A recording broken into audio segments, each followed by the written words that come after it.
Welcome. This is Tasha Suri. We are so excited to be talking with her all things the Jasmine Throne, which was our January fiction pick for Sapph-Lit, the first fiction of 2022. So everyone sound off in the chat, say thank you, Tasha, for joining us. And I'll just give a quick intro and then we can get into those good questions. So Tasha, and I'm pronouncing your name right, Tasha Suri? Yeah, perfect. Love it.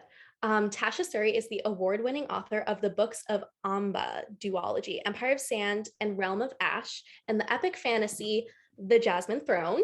Her upcoming novels include The Oleander Sword, sequel to The Jasmine Throne, which we will definitely be reading. Sorry, everyone, making that choice for us. And What Souls Are Made Of, a YA remix of Wuthering Heights. She is a writing tutor, an occasional librarian, and cat owner, very important. She won the Best Newcomer Award from the British Fantasy Society and has been nominated for the Astounding Award and Locus Award for Best First Novel. We love. Her debut novel, Empire of Sand, was named one of the 100 best fantasy books of all time by Time magazine.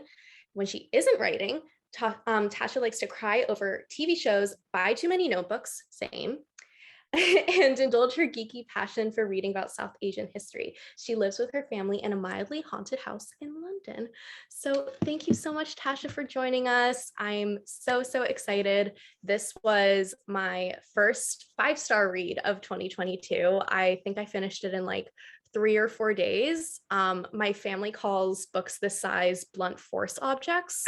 And or my grandma says like murder weapons every now and then, and this was considered that, but still tore through it so quickly. So I'm really excited to ask all of the questions that have been percolating in my head ever since I put it down. So thank you for coming.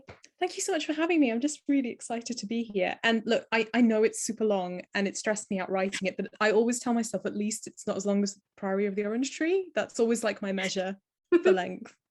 Yeah, I talked to Samantha Shannon, like I said earlier, was the first author interview we had. And we talked about how the length of it kind of made it, notable, and how it's so great to read books of this size in a book club because you have like that community aspect to it. And you're like, we're all in this together, High School Musical style. And it was a trek, absolutely, but so worth it. But my first question actually has to do with your bio. What is the story behind this haunted house that you live in? Okay, every time I should never put that in my bio because people always ask about it and I'm like, well, it's not really haunted, but I'm sure you can imagine buying property in London is impossible. I was really lucky to get a home and I was really grateful for that. And a lot of that is because of things out of my control. But one of the reasons I got the home is because the people who owned it were just terrible. And they were just, I mean, I'm sure they're nice. No, I'm not sure they're nice people, but they left huge amounts of stuff in the house when they left. And it has a basement, which is quite unusual in England. And I went into the garden and I found this very strange mask that was like a blue owl, some silver coins. I walked towards the basement, which is only accessible outside, switched on the very flickering light and saw a torn silk chair with a latex mask of a face on it. And then I literally went, no, switched the light off and closed it and didn't go back down there for months. So I would just occasionally find very strange things in this house. And I think they were toy collectors or something. I found like a very cursed like money bank that just looked very strange, which apparently was really collectible, and just some very strange dolls at one point in one of the rooms. And it just made me kind of think that maybe the house was haunted, but It sounds like it is. a little bit. I'm going to give that to you. Absolutely. It kind of sounds like the current book that we're reading, which is Plain Bad Heroines by Emily Danforth. Yes, we'll talk about that more later. But I really want to know how this publishing experience has been for you with this new series. Like, I know your debut was 2018-ish. Mm-hmm. So how was this, one, publishing in a pandemic, and then two, publishing a brand new fantasy series? It was interesting. Like, I think I've spoken to authors who've had very bad publishing experiences, and ones who've had very mixed. And I think mine has largely been very positive. Like, I've been very lucky. But I wrote the books of Amber, and then in my head I thought that I wanted to keep writing that series. And I was coming up with a story idea, and it was going to be like the first two books, a male-female romance, heterosexual romance, and set in the same world, following some of the plot threads from the second book from Realm of Ash. But when I started putting it together, I started getting really interested in the possibility of a sapphic or lesbian romance. And I asked my agent, am I going to be able to do that? Because I feel like the kind of selling point of the series was that it was romances, and perhaps it would be an issue if they weren't straight. And I was sort of, I wasn't actually out until quite late, so I was worried that it was just going to be a whole thing. My agent was like, no, it's fine. So I came up with, when you're already signed with a publisher, this is maybe a little bit boring. You don't usually send them a whole manuscript and go, do you want it? You send them a proposal, which is something like 3 chapters, your general idea of what you're going to do. And then they look at your past sales and they go, can we position this? Can we sell it? Do we think this person has sold enough that we want to buy from them again? And then they buy, or they don't. So I sent them a proposal, and I didn't hear anything for a really, really long time. And I got really stressed, and I thought, they don't want it. And then my editor at the time, who's called Sarah Guan, and she now works at Erewhon, which is a small publisher. It's really cool stuff, including Scapegraces, which is a really cool lesbian witches book. Really, really cool. It's so cool. She said, well, we like it, but we kind of think it needs to be a different story, much bigger, maybe the start of a trilogy. So they kind of brought that to me. And my agent said, would you want to write a big epic fantasy, because you've written quite intimate stories so far? And I thought, I mean, if they're going to pay me, yeah, I'll do it. So yes. It's not that I'm not ambitious or that I don't want to try doing things, but it's, if someone's going to give you money to be ambitious, it's a lot easier to be ambitious. Yeah. Sorry if you hear a weird noise, it's a kitten behind it. Yeah. So that's my kitten behind me. I don't know if you can see him. I'm sure he'll come back. Yes. I just Mary. Oh, it's Merlin. Yeah, he's defying me, which is fitting. I'm sure he'll come around in a second. What was I saying? Yeah, so I started thinking about what I wanted to do, and I thought, well, if I'm being given the opportunity to write a big epic fantasy, I'm going to write everything that I've ever wanted to write. And I'd always been very nervous about potentially really engaging with some of the more uncomfortable gender stuff in the mythology and history that I'd read, that related to my own culture, and some of the things I'd experienced, though nothing on the scale that's in the Jasmine Throne, to be clear. And I thought, I'm just going to do it. I'm going to engage with all of it, and I'm going to have a sapphic romance between 2 women who are pretty morally questionable, or at least one of them is. Morally grey lesbians. And I'm going to do magic systems that I find really interesting, and I'm just going to throw everything in, and I'm going to do loads of point of views, even though I don't know if I'm actually capable of that. So I just went for it. And then I sent the new proposal over, and they really loved it. And then my editor immediately left, and I got a new editor. That was a kitten. But the really cool thing is the new editor I got was Indian or South Asian like me. So I'd gone from an editor I absolutely loved and still do, to another South Asian editor who was then going to be editing me, a South Asian writer. And I was like, this must be unprecedented in, American publishing. And I was really excited about it. And Priyanka is an amazing editor, and I really love working with her.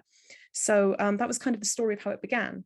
Yeah. But then I kind of felt like, the support that I got in terms of promotion and publicity and marketing from Orbit, that's my publisher, for the Jasmine Throne was really, really good, like better than I was expecting, perhaps. Because my first 2 books hadn't, been a bestseller. They hadn't garnered a lot of attention from a lot of people. They'd won some awards, which was lovely. But they were not sort of big breakout New York Times books. And so you do wonder whether, in that case, a publisher is going to give you more support. Will they go, they kind of sell okay, we'll just release their book and that's fine. But they really did seem to support it. And I think part of the reason for that was my editor, the team there were excited about it. And because I kind of knew my audience by that point, I kind of knew how to tell people what my book was. And that's one of the hardest things to do as an author, is to say, this is what my book is. I think you'd enjoy it. So yeah, I mean, it's been really good. I have no idea how it's sold because you never find that out as an author. You don't? Not really. Yeah. So let me introduce you to the financials of publishing. You get so exciting. You get, when you sign for a book or a series, you get an offer, and that's the advance. So they'll say, we'll give you this much money. You will get that money in bits. So you'll get a bit, and when you sign, you'll probably get a bit when it's published. If you have a paperback and a hardback, you might only get your last payment at the point the paperback comes out. So that can be like 2 years after you've signed. And that amount of money, hello, sorry. There we go. You go there. It's okay. I threw him on a bed. He's fine. Thank you so much. He's gone again. That amount of money then you have to live on, and they've assumed that that amount of money is how much your book is going to earn, basically, for your percentage of the sales. So the nice thing about signing for 3 books or a trilogy is that you get a bit more money because you're signing for 3 books. But there are lots of rights and payment sub clauses and lots of stuff you don't necessarily need to know about because they're dull. But they kind of mean that you get that money and then you're not going to get any more for a long time. Yeah. And then twice a year you get a statement which tells you how much your book has sold and how much you've made. So I've had my first one which I got right after the books came out. So that told me nothing. And I'm getting my next one in April, I think. Well, there you go. So, Fingers crossed for you. Well, in April I'll find out how it's doing. Yeah. But no, it's been really positive. Like, I think maybe worrying about the money isn't the best or healthiest thing because it's so out of your control as a writer. But in terms of response, I've had so many lovely emails from queer readers saying I was so happy to read this book, which means so much to me because I never had anything like that when I was growing up or like now. And things have only just really changed, I guess, in terms of being able to access stuff and knowing where it is, and the people writing it actually getting publication deals and marketing that they wouldn't have got before. And those kind of responses have made everything about writing the series worthwhile. Yeah. Oh my God, that's so lovely to hear. And I totally agree with what you're saying. Like, I didn't grow up with queer books to read. I'm 24 and none of that happened until, I graduated college when I read my first like queer stories. And I always say that I'm making up for lost time. So this is one of those books for me as like a longtime fantasy lover that I'm making up for so much lost time. And kind of transitioning into my next question, the Jasmine Throne is considered a part of the Sapphic trifecta of fantasy, which was kind of popularized on Book Talk, which is how this book club came to be. So that includes She Who Became the Sun by Shelley Parker Chan, which, as I mentioned earlier, we've gotten to interview and we read over the summer, and then also The Unbroken by C.L. Clarke, which has been in several polls and I'm sure will win one poll in 2022. But I wonder how you feel about these associations, the kind of POC fantasy Sapphic trifecta, and how do you see the Sapphic fantasy space evolving? I mean, I love the Sapphic trifecta. I lean so wholeheartedly into the whole concept. It's like very rare that something happens that organically that also allows you to promote your friend's work. Because I haven't met Shelley in person because they live in Australia. But I've talked to them a lot and been like, I think you're so cool. I want to be your friend. Like trying to make it like smooth, but failing miserably. And I met Sheree or C.L. Clarke because they also live in London. So that's really nice. They actually like sword fight, like genuinely sword fight. They go to sword fighting lessons. Okay. Yeah. They're just genuinely the coolest person I know, and I'm just like, do I play D&D? But it's like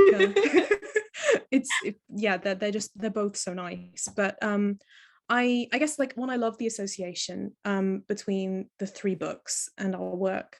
I like that.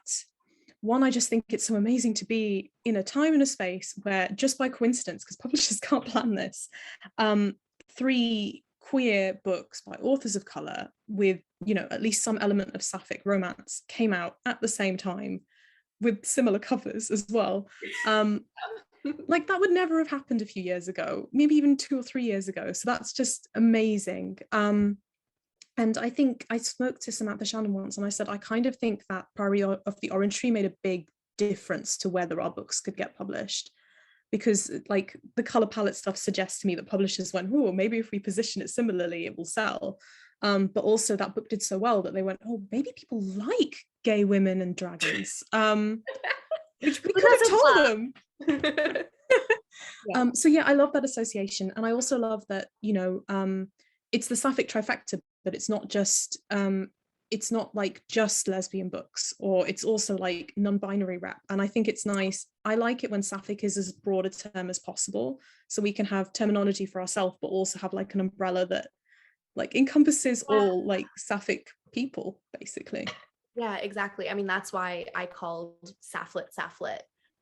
It is my goal, especially as a white bisexual woman, to make this a community that's as accessible and inclusive as possible, and read books like yours that show important representation. So I love that. And I love that you love the association. It is such a coincidence that those 3 books like came out around the same time, have orangey, fiery covers, and are all like non-binary POC Sapphic representation. It's just like chef's kiss. I'm so excited to read The Unbroken. So I'd love to know more about your research process for this book, from your own personal cultural touchstones to outside sources. How did you go about mapping out the magic system, which was so beautiful and intriguing for me to read personally, to the religions and the city-states? How much of it was pulled from real life versus fantasy as well? It's a funny one, actually. So when I wrote my first 2 books, I really, so I have to go, I'm going to go on a bit of a tangent, but to say that I used to really struggle with working out how to write from my own cultural background. Partly because when you're, diaspora, you both have a lot of privilege in terms of access to publishing, into your kind of space in, well, yeah, access to publishing and in your space in media, but you're also kind of dislocated because you're never kind of Indian enough, in my case, to kind of be authentic. I'm just going to keep putting quotation marks around everything. But you're also not white, and you're not part of like the hegemony, or like what is mainstream culture straightforwardly. And even though you could write that because you've lived in it, sometimes you want to write from where you are. Yeah. And I also don't think that means that diaspora people should have to write only stories about specific diaspora. Like, I think own voices can be really limiting in that respect. So I always used to struggle with the question of how would I write from my own culture. And when I wrote my first books, I was trying to do that, but I leaned very heavily on doing historical research because that gave me a grounding that I could rely on. So the Mughal era was what inspired me, partly because I found it really interesting. I'd watched a lot of films about it. It was a cultural touchstone for me in the sense that my dad worked in Bollywood before I was born. Yeah, he did one film. It's on YouTube somewhere. And he just loved films. He did cinematography. He'd been involved in like a lot of aspects of filmmaking and directing when he'd been younger, and he still cared about it. So he made me watch a lot of the films. So I watched films like Bakiza and Mughal-e-Azam and stuff when I was young, and they're like really beautiful classic films, and I just loved them. And sorry, kitten jumped on me, just moving the kitten. Yeah, so I kind of did a lot of primary research on the Mughal era so that I would have stuff that I could reference and use for my world building, and that helped me feel more comfortable doing it. By the time I hit the Jasmine Throne, I no longer cared as much. Frankly, I felt a lot more confident in my own identity and in writing stories that like were a bit freer, because I'd had a lot of chats with people about the fact that you look at, medieval-esque fantasy, and a lot of it's not medieval. Like the medieval era and the early modern eras had very specific cultural touchstones and experiences and things that happened. And those don't always match with what we think of as medieval. So there's kind of like a fictional version of history that we've all taken in that isn't history. That's true of a lot of history though. Sorry, I'm geeking out, but like, no, geek I all thought, brilliant. So I thought, why don't I just do that, but with, a South Asian fantasy? Let me be broad, let me be a little bit, let me play around with it a little bit.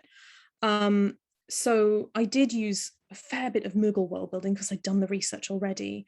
I drew on a few existing cultural practices, but a lot of stuff was just very random. So some of the things about how the temple, the Hirana looks, I drew from having seen temples and thinking, oh, that looks cool, I will use that.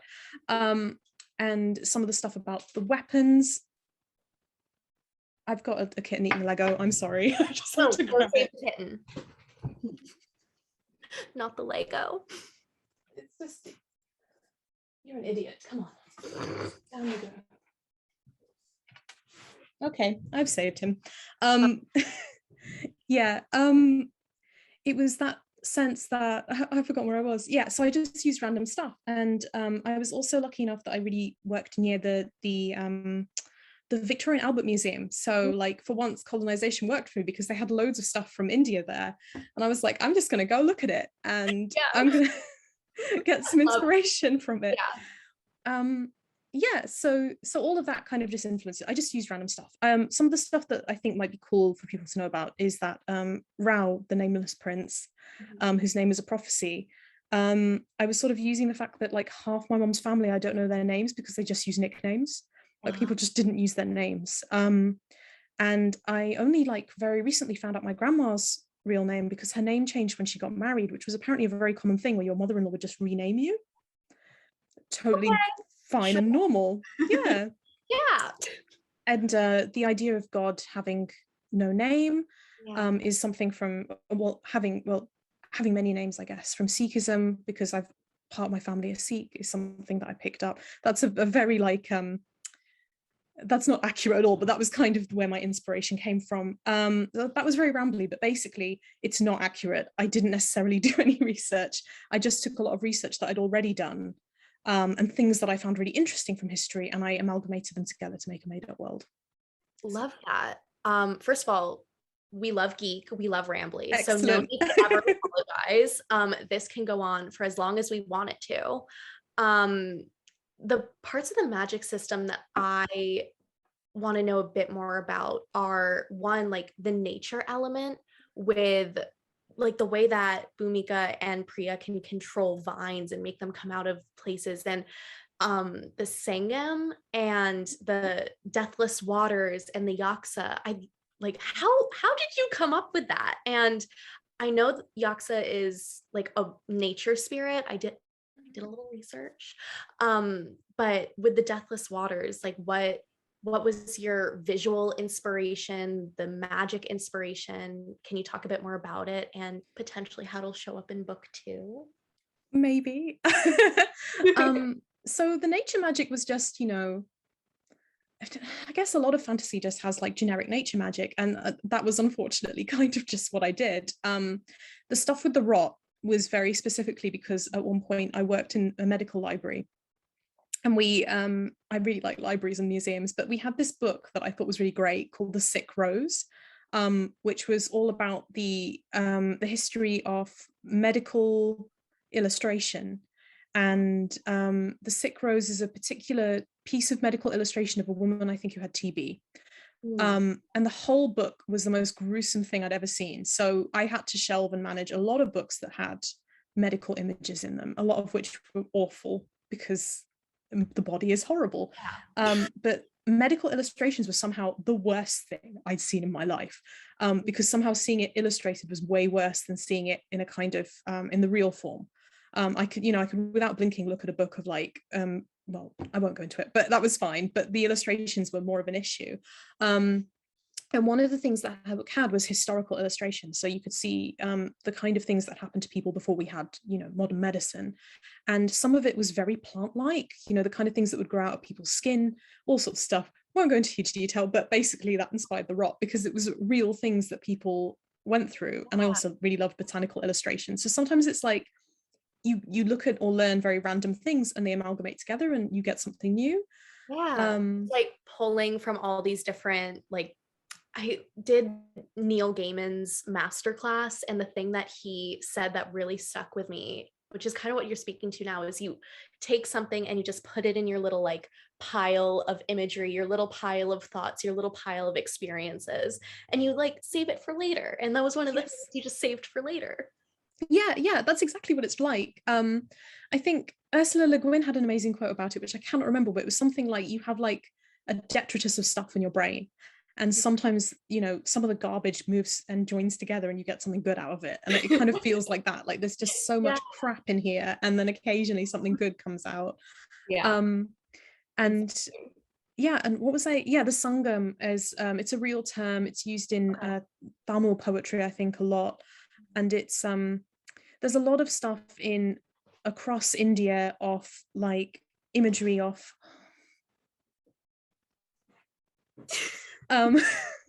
there's a lot of like imagery of rivers and the significance of rivers, and my family from Punjab, so it's, you know, 5 rivers, so it comes up a lot.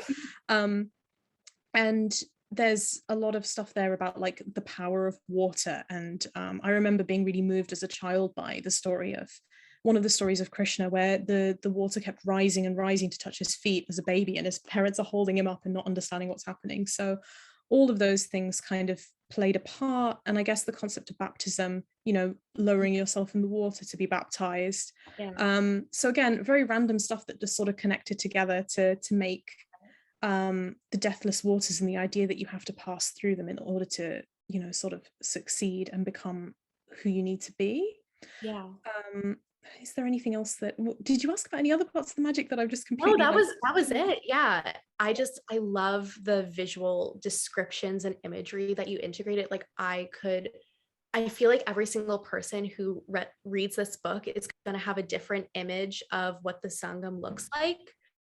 But the way that you described it, it kind of reminded me of Avatar: The Last Airbender a bit, when they go into like this meditative state. I definitely was not at all inspired by that scene. That definitely had no... Yes. You totally read me for filth there. Thank you. I love it. No. But that is a compliment. Avatar was one of the things that like shaped my childhood. And I rewatched when I was in college, and I was like, oh my God, this is the greatest show ever made. So props. Anyways, I saw you on TikTok, which everyone watching, go follow Tasha on TikTok. It's a great follow. You made a video joking about how you have this whole romance between Priya and Malini, but your readers like were obsessed with Mommy Bhumika. Yes. And like, same, Bhumika, as the Gen Zers say, is mommy. Please talk more about her character development and how you see her fitting into this story arc. I just found her to be the most compelling character for me personally. I mean, I love her so much. So that's my other cat in the background, if you're watching. Doing something he shouldn't be, I think, which is normal. Bhumika, the funny thing about her is a lot of who she is was influenced by how I wrote my characters in the books of Amber. So she's very like what I think Meher, who's the main character of the first book, would be if she had never gone through the story and something else had happened to her, and she'd grown up in the empire that she lived in and had become, you know, a woman who was married to one of the men of the empire and had to then have power within the structure of an empire. So her kind of character archetype is something that I really find fascinating and love writing. It's that thing of a woman who seems like she is subordinate to the men around her, but she's in a position of privilege, but she's also like not powerful in her own right, except that she is, and she does have power in her own right, but it's not power that's recognized by men. And I think that kind of woman, often when people write about history, they ignore that those women existed, they ignore their power, or they kind of denigrate their power. They don't really put those women at the center of the narrative, except maybe in specifically women's fiction, where, funnily enough, women look at what women did. So I wanted to have a character like that. Now, I kind of thought she was very secondary, but I think that kind of power is that kind of way of interacting with power and trying to make things better while you're still working in systems that are kind of crap is something that a lot of women or femme presenting people are very familiar with, because it's the kind of power that you're societally able to get away with and allowed to have. And a lot of us have seen our mothers or grandmothers use that kind of power, particularly even if things have changed for us. So I think that's kind of why she resonated. It's been interesting because I do wonder how people are going to respond to her character arc overall as the story goes on. I don't know what else. You don't have to say too much, don't worry. We will be anxiously anticipating the Oleander Sword release, of course. I will say that, like, one of the bits of writing advice I was given is imagine the worst thing that can happen to a character and then do that. I'm not killing her baby, just to be clear, but like, apart from that, thank you for clarifying that. But it's the phrase "kill your darlings." Yeah. What you were saying about power with Bhumika reminds me of this quote from My Big Fat Greek Wedding, where it's like the man is the head, but the woman is the neck, and she can turn the head any way she wants. And that's kind of how I saw her in really the second half of the book, as she knew so much more than her husband, and tried to do it the traditional way, and then was like, well, fuck y'all, I'm gonna do it my way. And she just owned this, like the last third of the book. She was like, nope, this is my show now. So I'm very excited to see how that pans out, but now a little scared. Like, please stop worrying that I'm going to kill her, guys. Just looking at the chat. So the story is told through many different viewpoints, and I'd love to know, and this is one of the most frequently asked questions in our own community chat.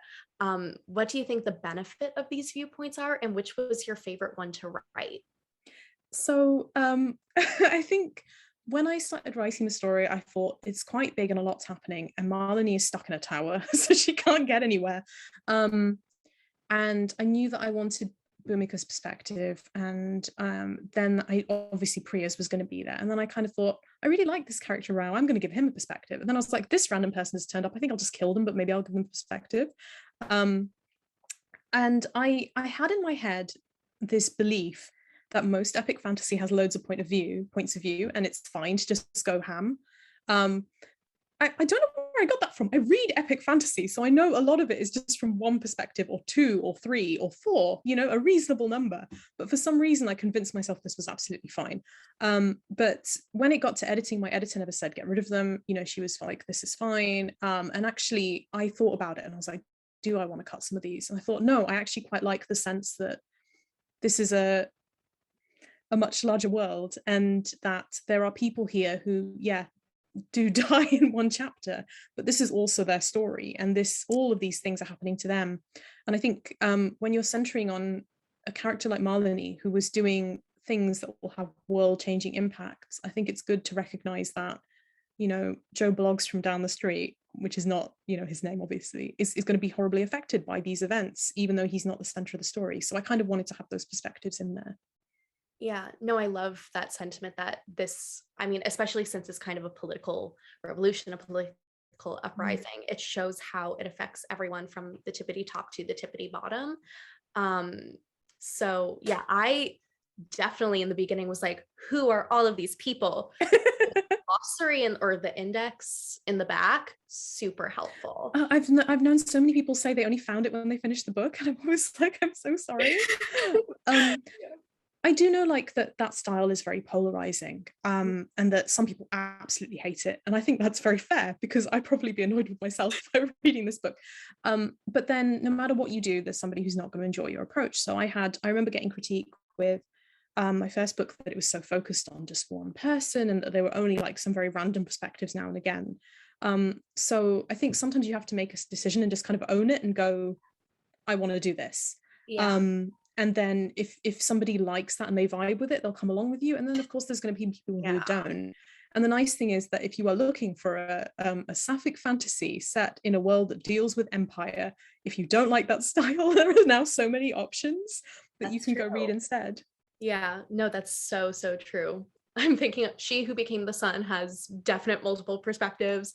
I think Priory had 4 from the 4 storytellers.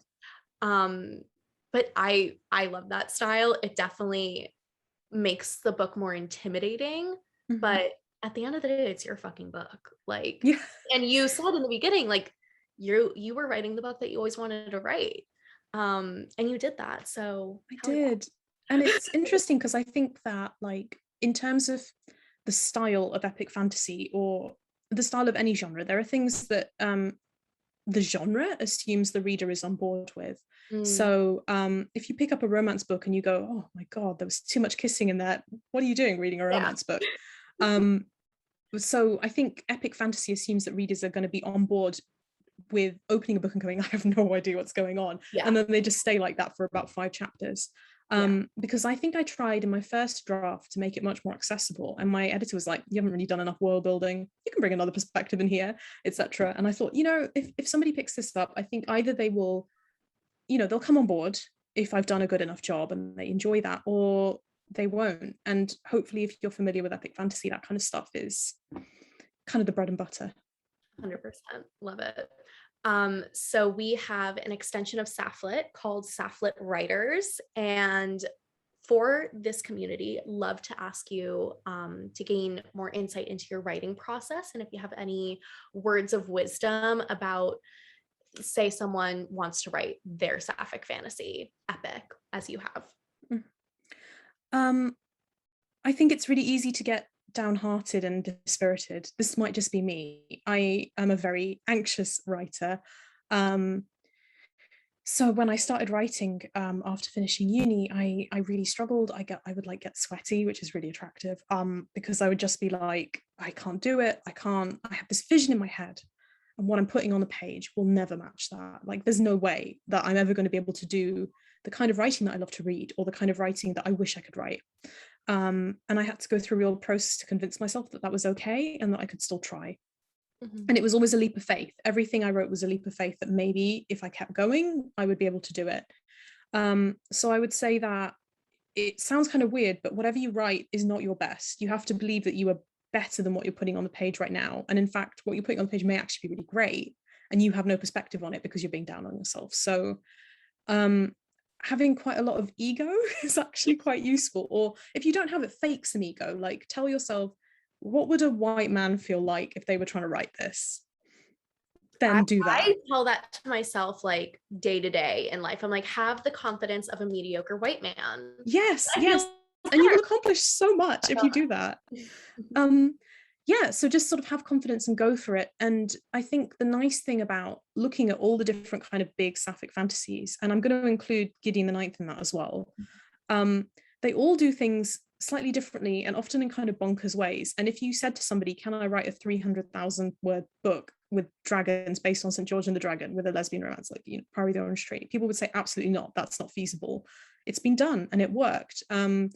Can I write something based on like colonialism in Africa and have a colonized romance? And well, that's deeply problematic. You can't do that. They did it, it was done in The Unbroken, etc., etc. So basically, don't give yourself rules. Publishing will either recognize what you're doing and support you, or they can go hang, basically. Just, I'm not saying don't take edits and stuff, but like the core stuff, the stuff that really matters, like around identity and art, like you can have faith in that and do that. That's fine. Love that. As mentioned earlier, our February pick is Plain Bad Heroines by Emily Danforth. And we also have a nonfiction pick every single month. And that is We Have Always Been Here by Summer Habib. So have you read these books? Do you think we should look for anything while we're reading these books? I know you've read Plain Bad Heroines. So I don't want to ruin anything. I think you should just read it. And like everything I said about just do what you've always wanted to do, I feel like is encapsulated in that book. Truly. It really, really is. Like, it's so much fun. Just even the opening. But yeah, I just think that it's a really good example of like really enjoying and owning your ambitions. I haven't read We've Always Been Here, but I think it looks really, really cool. And I hope you really enjoy it. Like, my best friend, my mom, and I are all reading Plain Bad Heroines like at the same time right now. I'm on page 380. I think my mom's done, and my friend's like 340. It's wild. So yes. I'm very, very excited to talk. It's nothing I've ever read before, which is, always something that you want to read when you pick up a 500, 600 page book. Yes. Yeah, that does help. Yeah. Okay, so we are onto the rapid fire round. So first thing that comes to mind, you can ramble if you want, but like don't think too much about it. It's okay. First, how are the kittens? I think they've left. I think we might have some peace. They Um, I had a friend working in here doing like sensitive calls because she's on call and she's a doctor, and they were just sitting here staring at her, which I don't think really helped her get anything done. They sense when you're on a computer, but yeah, that's the side. they're so sweet. My best friend has a cat, and I've debated getting a cat for years and years, and then seeing your little kittens on Instagram. So everyone go follow. The kittens are on her IG stories all the time. Very tempting. Pet Finder is like open. Get an older cat. They're much easier. Like That's kittens, what everyone kittens are says. chaos. Yeah. Yeah. So what are you currently reading, if anything? I just finished reading KKI and I really loved that. That's out in April, I What think. was it? Um, okay, I'm gonna have to put it in the chat because I know I'm pronouncing it wrong because my mom shouted at me. Let me just write it in. She was like, "What kind of Indian are you?" And I was like, "Oh, one born in Britain." So there you go. That's Okay. the book. It's like by Vaishnavi Patel, and it's really good. And I just finished that, and I'm reading translated Chinese web novels that I bought ages ago that I haven't finished reading. So, Scum Villain, I think at the moment is the one I'm on. Um, and what else? I just got a new book, and oh yeah, I was also reading Life as a Unicorn by Amrul Al-Qadi, which is a real life like autobiography of an Iraqi drag queen in Britain. And it's really interesting because he grew up basically around the same time as me. So we had very similar experiences of homophobia. He actually like lived very near where I used to live as a kid. Mhm. Um, though his life is very different from mine. It's just really fascinating to kind of see his perspective on like Yeah. being queer and an immigrant and everything. Sorry, that was wrong. They're they, not he. That was my fault. And their experiences of life in those circumstances. It was really cool. Because in when I was at school and they were at school, there was Section 21, and Section 21 meant that legally no school or teacher could promote homosexuality. So like it was never even talked about. What? Yeah. It's so I'm in my early 30s. I don't know when it ended, but the whole time I was out, let me try that again. The whole time I was at school, if you kind of experienced homophobia or anybody assumed you were gay or queer or trans and said something, your teachers were unlikely to defend you because they didn't want to be seen as promoting homosexuality. I did not know that. That is Yeah, fucked up. it's not Um, good. yeah, that's gone now, right? That's so Yeah, I great. think so. Okay, next question. What is a book that you recommend everyone read? She Who Became the Sun, but you've already read it, so. I mean, great for those on the call who have not read it. Please do. It was amazing. What is a book that's coming out this year that you're really excited about? Oh no, now I'm stuck because there are so many good books coming out. Oh no, what's I've forgotten what it's called. The Stardust Thief. I think that looks really cool. Yeah, that one is, I think, Chelsea Abdullah. It's an Orbit book, and it's got jinn and it's got like Middle Eastern magic and stuff. But I was actually sent an advanced reader copy and I didn't have time to read it, but it looks really, really cool. So I'm That is just waiting until it comes out properly, and then I'm just going to buy it and read it then. incredible.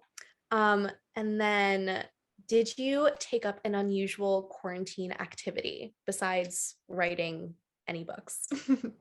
I learned embroidery, but I think a lot of people did do that. My mom did that. Really?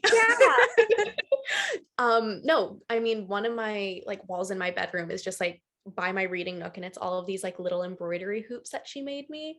Um, it's so cool. So props to you. I definitely don't have the like finger dexterity to do it. I took up knitting personally. I think knitting is so much more useful though. Like my wife took up crocheting, and so we have all these, like, I think I've got one here actually, I'll grab it. We have like a house full of like various things. So I've got this jellyfish, for example. That is cute. And scarves and Yeah. gloves. And I'm like, well, I made this picture out of thread, which just doesn't feel as useful, to be honest. I did make the Harry Styles cardigan that was like all over TikTok at one point. That it's all these little square patchwork things. You can also crochet it, but it took me, I think, like 4 or 5 months Oh to do my it. God. And I was just sitting in front of the TV, just like knitting the whole time. It was great. I felt like a little grandma. I wish Um, you had it here so we could see it, but oh, that's I fine. do. Like, Do you want me to go get it? can I see it? Yeah, I want to see it. Oh my gosh. It's in my closet. So we were all crocheting, embroidering, and making cardigans. I can see. Oh no, I love it so much. Here, I'll put it on. Please do. It's really cute. You And even did the buttons. Yeah. Oh, that's So amazing. it's super oversized. It has like this collar and it has this little button thing. Oh no, I love it. That's so Thank you. cool. Thank It must you. have cost you so much in wool though to make. It actually didn't because it's not real wool, it's acrylic. So Excellent, yeah. even better. And my mom is a professional like knit designer. So I had Wow. lots of help. But yeah, it was a good time. Anyways, back to the questions. If you could have dinner with anyone dead or alive, who would it be? Oh no, that's a really hard one.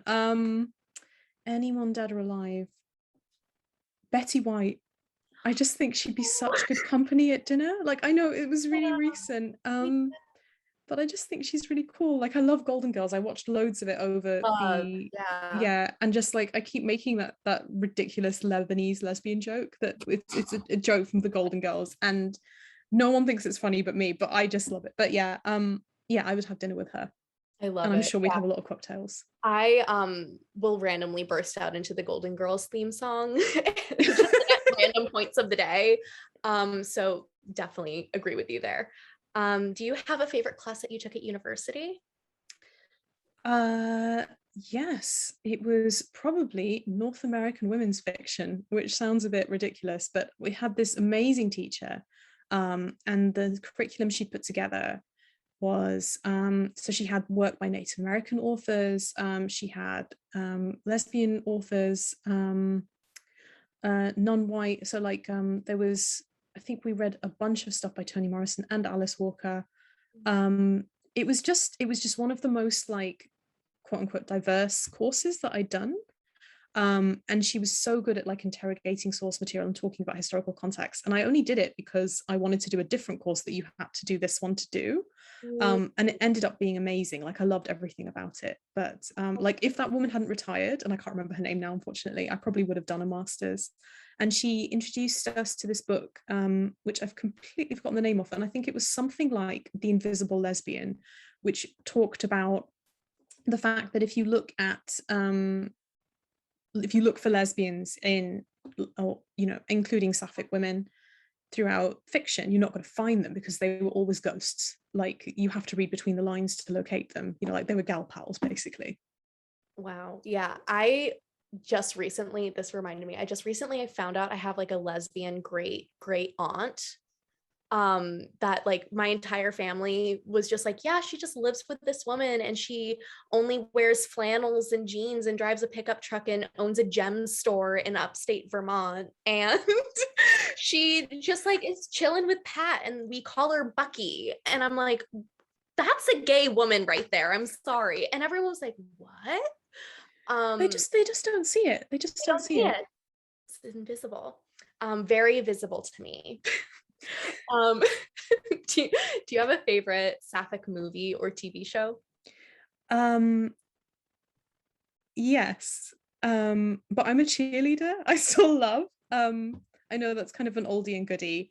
I also like went out of my way at university to locate and watch Fire, which was almost impossible at the time. Which is, I don't know if people have heard of it, but it was a movie by Deepa Mehta, and it was banned in India for a while. I think it's no longer banned. And it's about these two women who are both married into this extremely dysfunctional family to very dysfunctional husbands who fall in love with each other and run away. And it was partly banned because they were named after very important Hindu goddesses. But it's like it's deeply flawed, but I'm still very, very fond of it. Yeah, I mean, so many favorite movies are very deeply flawed, but it holds importance to you. So Yeah. and then last rapid fire question before we go into community questions. And if anyone in the Zoom wants to ask Tasha something, please type it in the little chat box and we will get to it if we have time at the end. Do you have a favorite Sapphic celebrity or like person that you follow on the internet? Do I? That is a good question. God, why has my brain gone completely blank? That is very unhelpful of it. I guess Kirsten Stewart. I think just like because Diana. yeah yeah, probably her. I actually am really struggling to think of anyone, which is really awful. The minute we end this call, I'm going to be like, I remember now. Oh yeah, no, 20 names will come to mind. Yeah. Yeah, but they're all invisible. Oh yeah, they don't exist. Yeah, they don't exist. No, it's fine. Okay, so community questions. Hillary wants to know why did the book get named The Jasmine Throne? Was there any other title that you were thinking when you were writing the manuscript? So I'm really bad at naming books, and part of the problem is that I think the publishing director of Orbit has very strong opinions about what books should be named. Now that is his prerogative because he sells the books. The publishing director, yeah, because he's like, we need to position this so it will sell books, and I'm like, can we just name it the way I want to name it? But no, apparently books have to sell. Wild. So me and my editor went back and forth trying to work out a title, and it took quite a long time. I can't remember like a lot of the titles that we had. I think one was Queen of the Deathless Waters at one point. Kingdom of Echoes, Upon a Burning Throne, or Beneath the Poison Crown, things like that, very kind of fantasy titles. And then I think we got to the point where I was like, but flowers are cool. Why don't we just call it a flower book? So we thought like Jasmine Empire, Jasmine Crown, etc. And then I think finally we settled on the Jasmine Throne, and we all kind of went, wait, no, that's the best one. All the others sucked. And that kind of solved it. So it was kind of easy at that point to name it. But yeah. I didn't have a set name for it when we began because I named my other books things that just hadn't stuck. So I was like, I'm sure we're going to end up having to talk about this for ages. Yeah, no, once you hear it, I feel like everything kind of clicks. Yeah. And then you suddenly hate everything that you've ever came up with. Yes, exactly. So Jenny wants to know, can you talk a little bit about the sibling dynamic between Priya and Ashok? Yeah. Were any of them siblings? Did they have parents? Was their families at the temple at any point? And how was Priya born there? Yeah, so Priya, so the thing with the temple children is that the way that I kind of imagined it is essentially the temple elders would go out and select children and bring them back to be trained and reared and to potentially die, but some of them would make it and become elders themselves.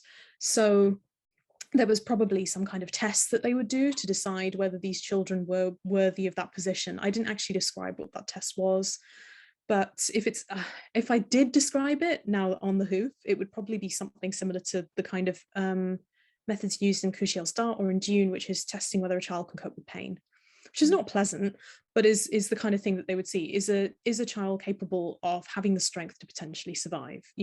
How will they react to essentially being cruelly treated? Will they react in a way that allows us to condition them and that they may survive it, or do they react in a way that means we couldn't?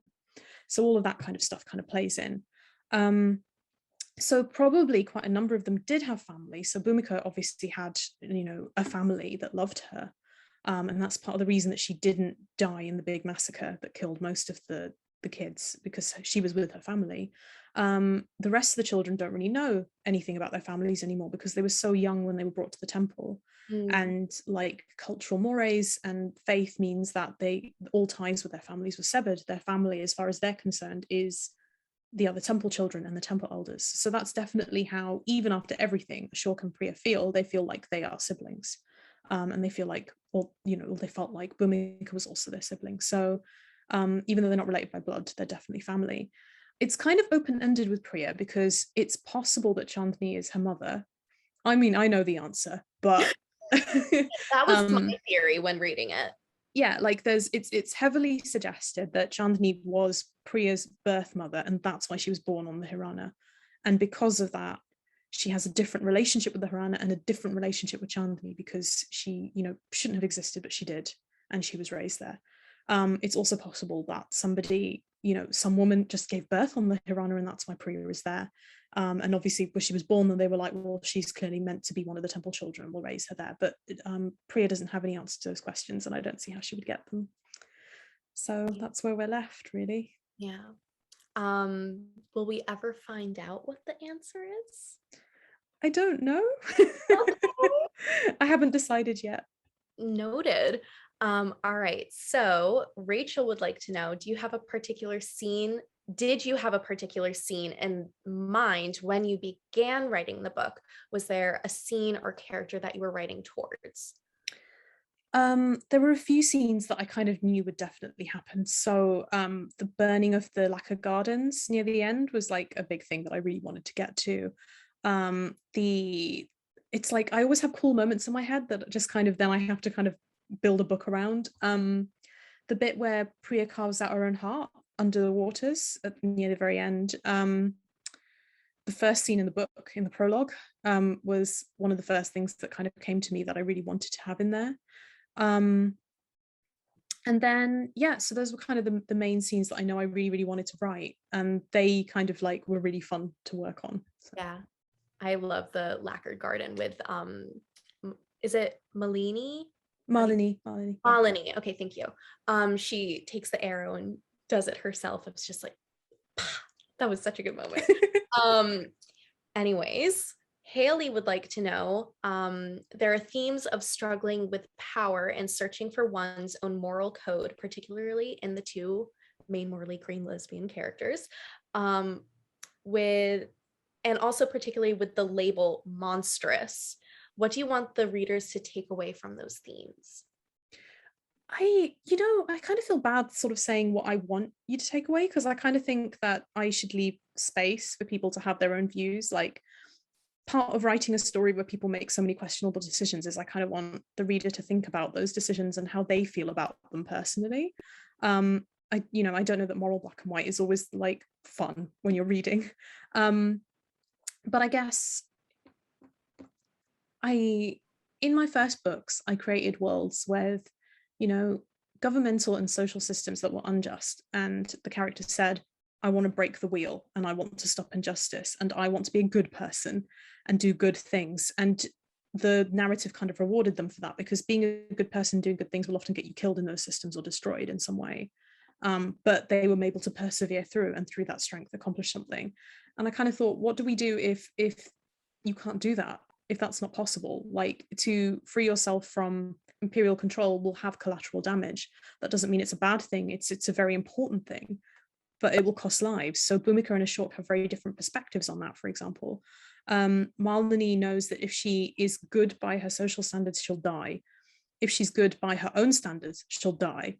So, there's some goodness in making that choice actively, potentially, but then if she chooses to be the monster, or what she considers monstrous, or what society considers monstrous, she might live. And more than live, she might have control, which is really important. Is that the right thing? I don't know. Is there another path she never considered? That's something that I think it would be interesting for the reader to question. And I also thought it would be interesting to kind of talk about the fact that when you are a woman who wants other things than you should want, like more power, for example, or has, who wants things like has sexual desires that are not considered like normative, just loving somebody for the sake of loving somebody, not so you can have children to support the patriarchy, I guess, that's considered monstrous. But obviously that isn't monstrous, and it's not something that Priya or Malini consider monstrous in any way. And I kind of wanted to explore that as well. So no easy answers, just a lot of thoughts thrown into a book. I love that answer. Yeah. Okay, and then the last question is from Vans. How did you get into writing? And are you writing book 3? Because they need the entire trilogy right now. I've always loved writing. So my mom has a little notebook actually somewhere that I was writing when I was like 5 and trying to write stories. So I've always loved writing, but I didn't start writing really seriously until I was a lot older because I just didn't know how. So yeah, in terms of getting into writing to get published, I did a creative writing and English degree at uni, which told me nothing about publishing, which was super useful. And then I started doing a lot of research online. So Twitter was really helpful because people would link to resources and I could read like manuscript wish lists. And there was all this guidance on how you pitch to literary agents, what it takes to pitch to a literary agent, what kind of materials you need. You know, I didn't know any other writers. I also like didn't tell anybody that I wrote. So I think the first time a lot of my friends or work, for example, knew that I wrote is when I was like, so I have a literary agent now. Surprise. Like, yeah, and like I didn't let my own family read my writing pretty much at all ever. I think the first person who read my whole book was the person who signed me. So I was very like, I don't want to show anybody this. I don't want anyone to know about it. So it was very just using online resources until I could get published. And yes, I'm working on book 3. It's amazing how long it takes to write and get a book published. So I've only just done the copy edits for the Oleander Sword, and that's got one more. So the process is you go through a structural edit where you make big changes, a line edit where you do more focused ones, a copy edit where it's like, this person's hair was this color there, why is it this color now, why has night become day, and things like that. And then you do a proof. So I've just got to do the proof edit and then it's off and it will get published on time. That's so exciting. Yeah, that has your process of not showing people your work changed? Like, do you still keep yourself very secretive like that? Yeah. I show people my work when the draft is done because I have to, because I'm being paid to show them my draft. So then it goes to them. And then I'm happy, like, you know, you're giving me feedback to edit it, make it better. I really love feedback. I love improving my work. But that first draft through and the edits I make, nobody sees it pretty much. It's just for me. And I work with writers now in my day job, and I often say your first draft is for you. Of course you should workshop it, of course you should talk to people, but like personally that first draft is for me and no one's seeing it until I'm done with it. So love that. Okay, so we're gonna move into the chat questions, and I saw some people typing away, so let's see. First one is from Charlotte. Did you ever consider starting the book differently? Jumping in with human sacrifice and then not going back to it for a few chapters was nuts in a good way. Thanks for clarifying, Charlotte. No, that like the prologue was probably the first thing I wrote and it never changed. Like when you edit, you change a lot, like especially with my editor, because she's quite and I mean this in the best way possible, full on. Like she doesn't go, oh, you could try and do this. She's like, no, you should make this the best book you can. And then you're like, yeah, okay, I'll try. So that almost stayed completely the same. And I kind of like, I think it was kind of intentional to not circle back because it does drive you nuts and it makes you keep reading. So that was like one of the few hooks I really wanted to put in. Yeah, the first chapter changed a lot though. Like that poor first chapter changed about 5 times. So I started at a very different point in the book. I started with Priya climbing the Hirana to clean it, and then her friend fell and she saved her friend. That was the starting point. And obviously that moved significantly in order to do a lot more world building. Yeah. All right. And then Joanna wants to know, was Chandra born evil or is there a backstory to his cruel nature? You get to see him a lot more in the second book, actually. I mean, I hate him. I don't really give him... It kind of sucks. I think like on an ideological level, I'm like, do I have to give people humanity? Like women never... There's so many books where women don't get to have humanity. They're just there to like be pretty and die or be evil. Do I have to make him human? Apparently, yes. So I still think he's a deeply dislikable person with not a lot of personality, but I don't think he's unrealistic. I think from a young age, he was somebody who struggled to kind of feel like he belonged. He wasn't the crown prince. He felt things very intensely. He wanted rules to make sense of the world, and he found them in a very kind of fascist form of his faith, you know, and there were people who influenced him and took advantage of that, but in the end it was always his choice. And I think that he had darker impulses, and I don't think having darker impulses or struggling emotionally make you a bad person. In fact, I think he and Malini are actually very similar people in a lot of ways, but his way of dealing with it has not been very good, and he kind of externalizes his pain onto other people, and externalizes his controlling behavior that he uses to make sense of the world onto other people, and that's bad. And when you took that into a political scale, it's terrible. So yeah, he wasn't born evil, he was born flawed, like we all are. But then, you know, I don't know if you'll feel that I kind of gave him any humanity in the second book, because I'm not sure that I wanted to, but yeah, Joanna, in response to you, said, no, kill him off, please. Thank you. Can't say I disagree. Okay. Dara says, I was really interested in the temple elders and feel like there's more to the story about why they were so terrified of the children that they were willing to basically sacrifice their own power. Why wouldn't their power be considered an asset? So the children sort of arose, and the rot sort of arose, and they feel like it's something terrible or monstrous that is happening to their world, that things are changing in a bad way. And with the emperor sort of saying, like, we need to get rid of these kids, they're like, okay, we're going to do it. But they kind of feel like the children are a curse, and the children are going to destroy everything. I think there's probably a lot of possibility there for a different story, where those children, you know, were trained and reared and fought back against the empire. But that kind of wasn't the story that I was telling. Of course, you know, it was one where these children were not adhering to the rules of what the elders thought the world should be, so they removed them. And I kind of wanted it to show that this attitude to purity is not specifically imperial. There are a lot of people who kind of buy into that as well. I mean, it is very much like the kind of attitude that the only pure woman is a dead woman. It's that kind of, these children are imperfect, these children are changing, the world is also changing in a way that is absolutely negative with the rot growing, so we have to get rid of them. Yeah, so that's the logic. Yeah, because I was thinking it could go in a route of like Twilight Interview with the Vampire, where making a child a vampire makes them too volatile and too powerful, so they have to be eliminated. But now that we know that they're connected to the rot, it's like, what's happening? Okay, let's see. And then Emma is asking, I don't know if you already said this, but what are your kittens' names and how old are they?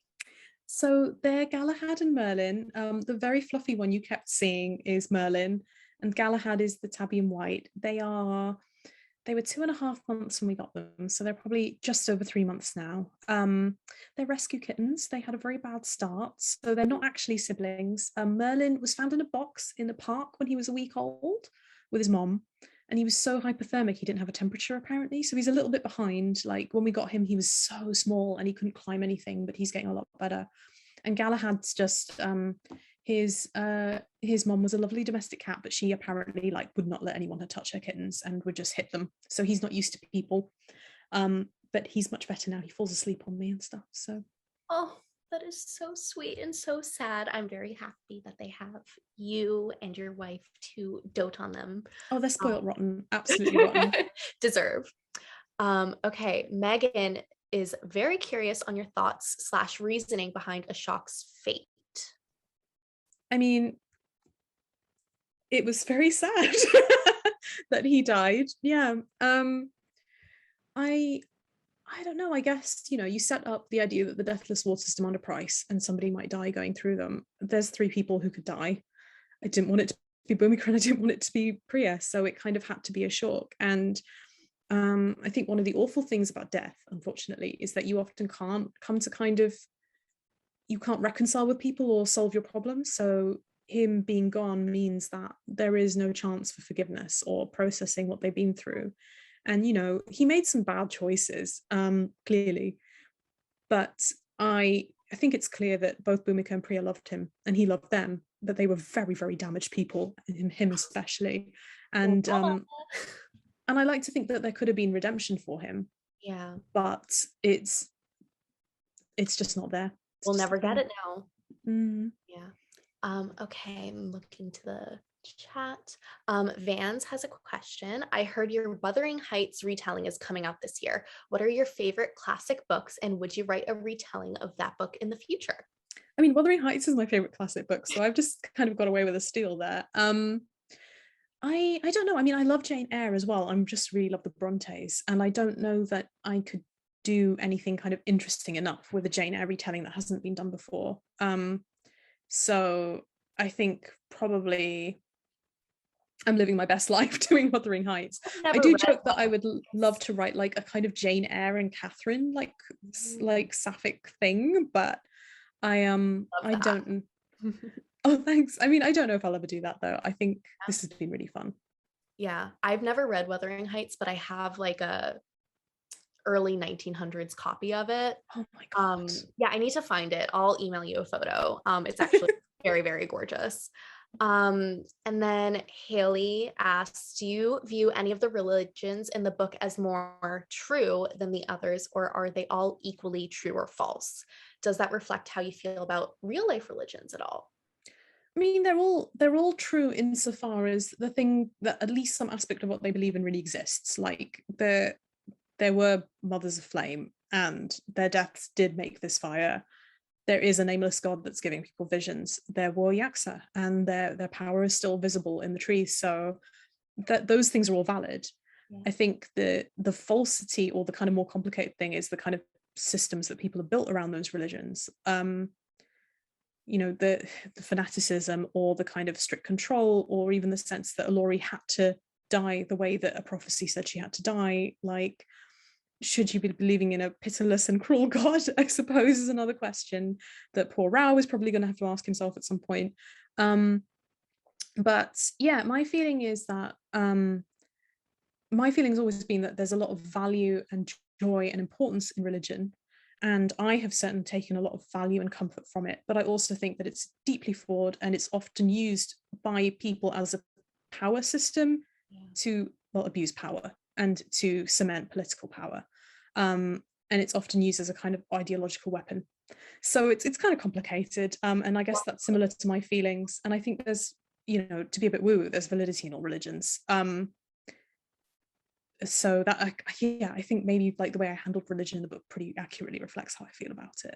Yeah, I was raised in the church. I no longer go, but I definitely agree with the way that things kind of panned out. It's just like using it as an excuse for selfish ventures that, yeah, you know, is a consistent theme in history and in this book, I think. Yeah, and I think a lot of people have been very hurt by, you know, faith institutions, but also have huge love for that faith. And there are like so many aspects of it that are kind of written into you and really matter to you. And that's kind of very a complicated feeling, especially if your faith is like in any way kind of like victimized or disenfranchised. It becomes very hard to like talk about it and critique it meaningfully without feeling like some kind of betrayal, which I think is quite complicated. Yeah, definitely. Okay, we have one more question and then we're going to wrap. Nikki asks, you mentioned that you came out late. If you feel comfortable answering, did that influence you to write a queer book for the first time? So kind of, I think so. I love het romances. That's not an issue. Like, I love reading them, I love writing them. And I wrote the book that I wanted to write with Empire of Sand and with Realm of Ash. But I was also conscious that I did not necessarily want to write queer books because that would raise questions. And I think that a number of like people writing queer fiction have talked about the fact that you're often asked to disclose your identity as part of the process. That readers will message you and say, are you own voices? Or, you know, publishers will want to make it part of their marketing. And that can be very tricky. And I think that probably has limited the presence of, you know, queer authors of color, especially, or anybody from kind of communities where that is quite complicated for various reasons. And that's complicated by the fact, of course, that you do want books by queer authors because you want to read from people who know your experience, and it's very complicated stuff. But I just never wanted to have those questions, so that did delay me writing a Sapphic book, in the sense that I didn't want to risk that, and I also did wonder whether anybody would want to read it. And I got to the point where it was just the story I wanted to write, and it was also safe for me to write it. And that's the best combination, I suppose. And so I felt like it was a very natural point to write the story, in the sense that the idea came to me, it was something that wanted to be written, and I felt like I could safely do it.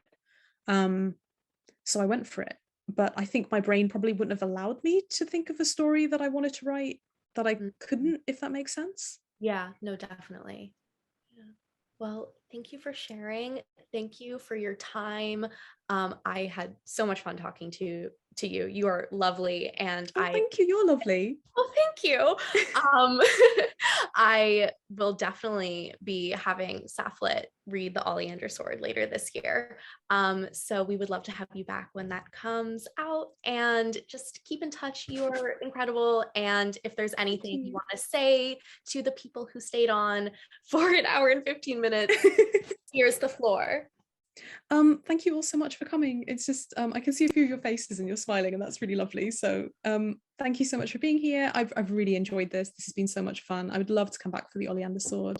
And yeah, just thank you for asking so many interesting questions. Oh, thank you. Yeah, this was so much fun, and I will send you the book that I told you about, Wuthering Heights Coffee, that is maybe not first edition, but basically, and then I will share the recording with you as well once it's all posted and everything.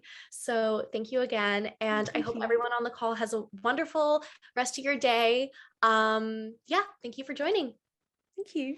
All right, bye everyone.